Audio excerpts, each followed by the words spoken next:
Minuto, hora de pagar uma promessa aqui, né? A gente adiantou que ia falar desse assunto mais cedo com o Gustavo Uribe, com a Basília Rodrigues lá em Brasília, pois aqui está o assunto. O pré-candidato à presidência pelo PDT, Ciro Gomes, participou ontem aqui do Jornal da CNN.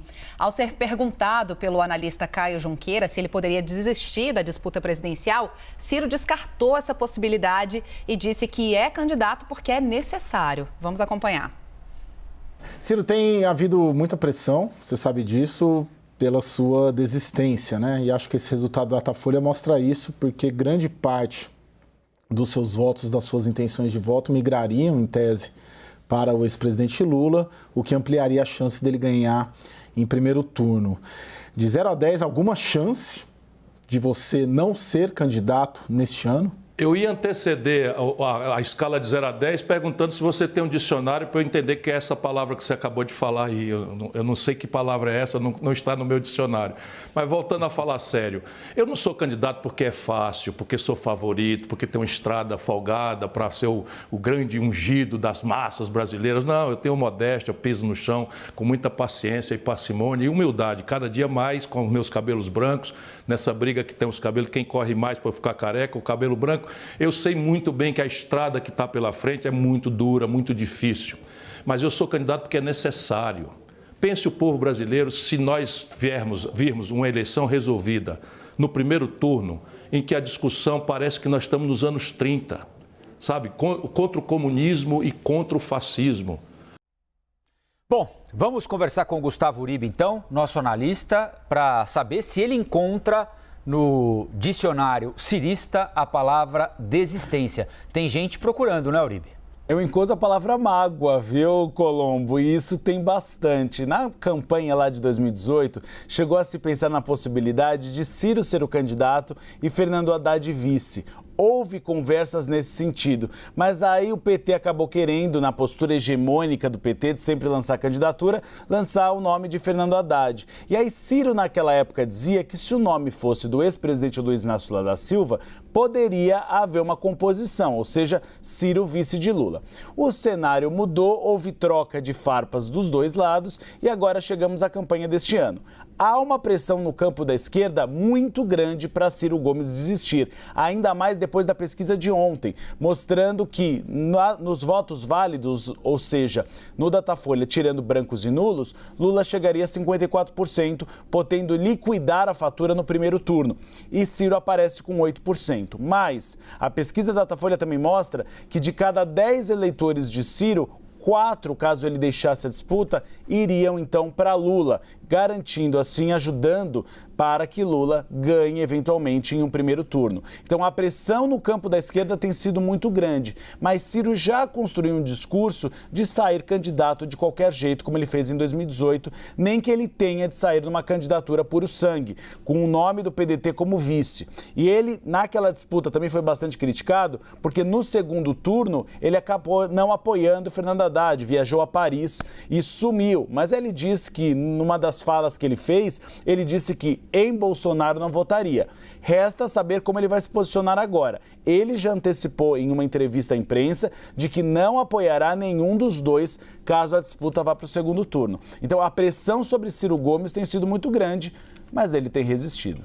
É o papel dele a essa altura do campeonato, não é, Uribe? Tentar mostrar resistência e resiliência acima de tudo, embora essa decisão possa ser feita sem a concordância dele, né? Primeiro, pelos integrantes do próprio partido, a base, né? O PDT, candidatos a governador, candidatos a deputado, candidatos ao Senado, que querem se eleger e querem estar alinhados com uma candidatura que dê a eles fôlego, que eles não encontram neste momento, repito, neste momento, dia 27 de maio de 22, na candidatura de Ciro Gomes. E uma outra possibilidade, se ele não se mostrar viável em um curto espaço de tempo, é de que esse eleitor que hoje escolhe Ciro Gomes, você citou aí o dado, de 10 eleitores de Ciro, 4 pensam ou admitem votar em Lula e um admite votar em Bolsonaro, a possibilidade de que esses eleitores, diante da cristalização da polarização, tomem a decisão por eles próprios, né? Bom, eu gostaria de votar, o meu candidato dos sonhos é este, mas como ele está sem chances, eu quero evitar que aquele ganhe, ou seja, é a chamada antecipação do segundo turno para o primeiro turno, né? Como é que o Ciro pode se viabilizar e escapar daquele teto de 11%, que é o teto dele em todas as eleições presidenciais que disputou até agora? Se o caminho da esquerda, com o qual ele é identificado, está completamente ocupado pelo PT e pela campanha do ex-presidente Lula. A direita, centro-direita, ocupada pelo presidente Jair Bolsonaro. Com a terceira via, ele não tem a menor identificação. Você consegue enxergar um caminho por onde... Ele diz que a estrada não é fácil, mas tem estrada? Essa é a minha pergunta, Uribe. Estrada de terra e árdua, viu? É muito difícil. O que você estava dizendo era o voto útil. Realmente, de última hora pode acontecer essa migração. A gente viu isso com Geraldo Alckmin e Marina Silva na campanha de 2018. Eles tinham percentuais próximos até de 10% e aí nas urnas minguaram porque os nomes, os eleitores acabaram rumando para os dois nomes da polarização. Qual é a estratégia de João Santana hoje? Que Ciro tente avançar sobre a terceira via. São minguados votos, mas são votos que podem fazê-lo chegar a 11%. É isso que mostrou, por exemplo, a pesquisa Big Data feita pela CNN nessa semana. Mostrou que sem os outros candidatos, Ciro chega a 11%. Então, o que ele tem tentado? Pegar um pouco os votos da terceira via, se mostrando como a verdadeira terceira via, na visão dele, não o sentido ideológico da terceira via, que é aquela centro-direita, com pautas sociais, a social-democracia, mas também com uma pauta liberal em relação à economia. Mas uma terceira via com uma terceira opção. E também ir nos brancos e nulos. Essa é a grande estratégia. É por isso que a caravana de Ciro Gomes tem sido montada para as regiões sul e sudeste, que é onde tem hoje o maior percentual de votos brancos e nulos e maior apelo por uma terceira via. Então, a caminhada já começa no interior de São Paulo, porque há uma avaliação de que o interior de São Paulo tem um pouco uma necessidade de um voto em outro candidato e também ele deve ir para o Rio Grande do Sul, para Porto Alegre, que é o berço político do PDT com Leonel Brizola. Então o movimento dele vai ser tentar conseguir esses votos da terceira via e brancos e nulos. Da terceira via ele deve se sentar agora em julho, tanto com a União Brasil como com o PSD de Gilberto Kassab. União Brasil já indicou que deve ter candidatura própria. Se não tiver candidatura própria, apoiaria o nome de Simone Tebet. Para o União Brasil não interessa muito apoiar um candidato ou um cavalo que seja melhor nessa corrida. Por quê? Porque ele já tem um gordo orçamento, é o partido chamado de Tio Patinhas no Congresso Nacional. Então, independentemente para ele se está apoiando um candidato vencedor, ele vai ser um player importante para um futuro governo. Alguém que terá uma bancada e se espera fazer grande no Congresso Nacional.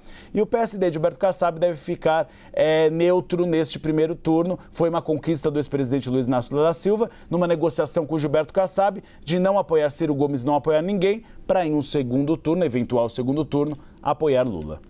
Pois é, esse voto útil de semana final ali de primeiro turno é muito importante. Eu me lembro de no fim do primeiro turno ali de 2014, na terça-feira, antes do domingo do primeiro turno, ter feito uma entrevista com o Aécio Neves e ele terminou a entrevista, eu até comentei com os colegas ali, num astral baixo mesmo, sabe? Com a sensação de que não ia dar, porque naquele momento ele tinha uma distância relativamente importante da Marina Silva, que ia ao segundo turno com a então presidente Dilma Rousseff, que disputava a reeleição, né? E houve uma percepção do eleitorado, isso inclusive explicado pelo na época, diretor do Datafolha, Mauro Paulino, houve uma percepção do eleitor de que a Marina Silva não seria uma candidata competitiva no segundo turno para derrotar o PT.